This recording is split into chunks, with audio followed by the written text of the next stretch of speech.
Hello and welcome to Matt's Garage. In today's video, we're going to take a look at the parts of a table, specifically the parts of the base of this shaker style table. Let's get started.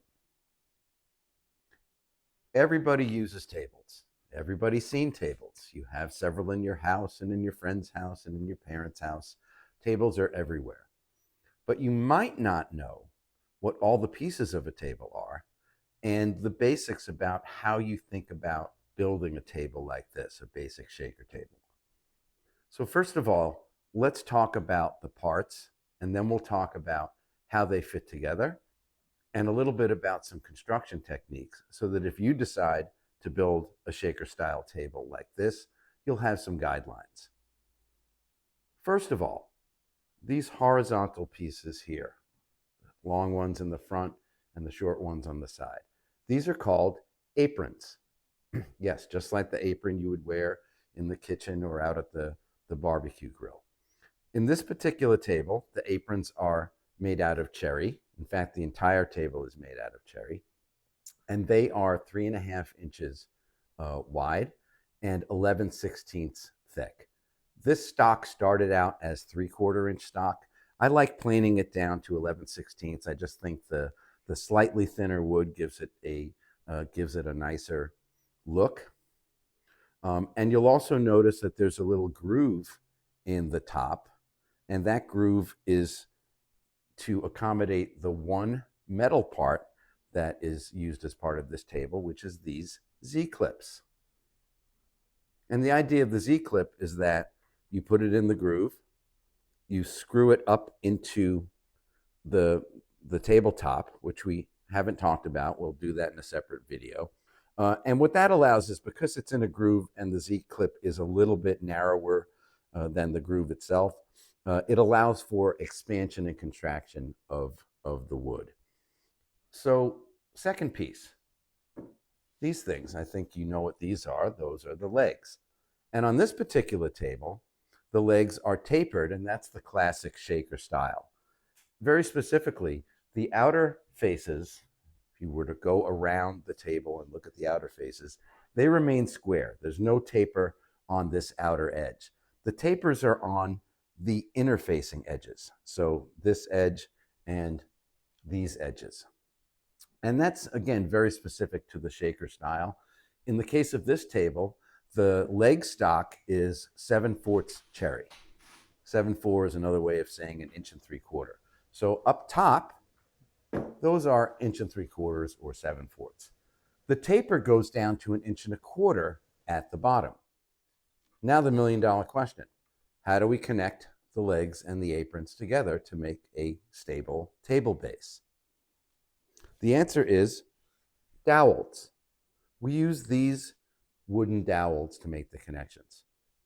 So what I'll do now is I'll separate one of the aprons from the table and show you how the dowel joinery works. There we go. Now I'm going to turn the table around so that you can get a better sense of what's happening with the dowels.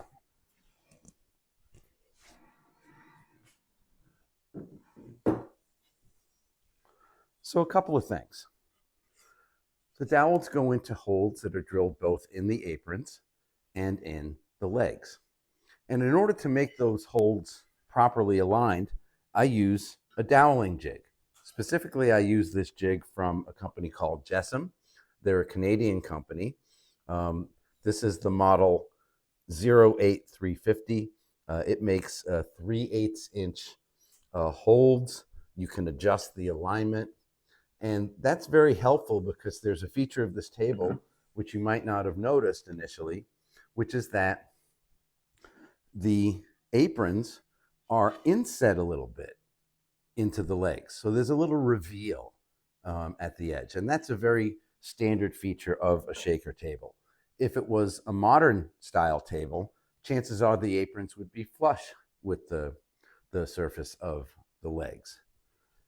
So it's very easy to do with the doweling jig. I tend to drill the holes in the aprons first and then I adjust the doweling jig for a recess. In my case, it recessed back an eighth of an inch. The way I drill, and because I use material that's a little thinner, the actual reveal is closer to 3/16 of an inch. But it's very easy once I make the adjustment on the jig to line it up on the legs, drill those holes, and get just a very nice fit. You can see from just a casual glance at this table in the video, you can see that they look pretty good. It looks like it's a reasonably square and everything's lined up reasonably well.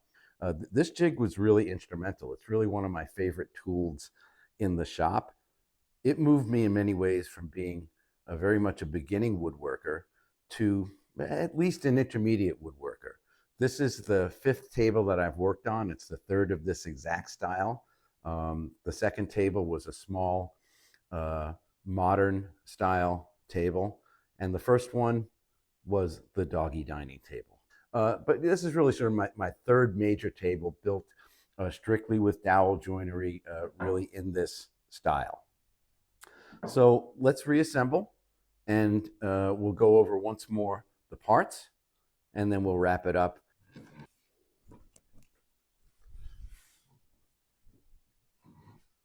Well, I hope this has been helpful. You now know the basic parts of a shaker style table base. You have a little sense of what does it take to actually build one of these out. And just as a ending point, all of the work to this point is maybe 4 to 6 hours work for me in the shop. Now for you, if you're a beginner, it might take you 8 hours. You might be better than me and it takes you only 2 hours. But I want to emphasize that it's a very tractable problem. You can actually do this. And I do encourage you to look for some plans or just sort of think about this style of table and say, hey, you know what, I could build that. So very reasonable amount of work. All right, let's wrap it up. Hope this was helpful to you. Please like this video. Please subscribe to the channel, and we'll see you next time.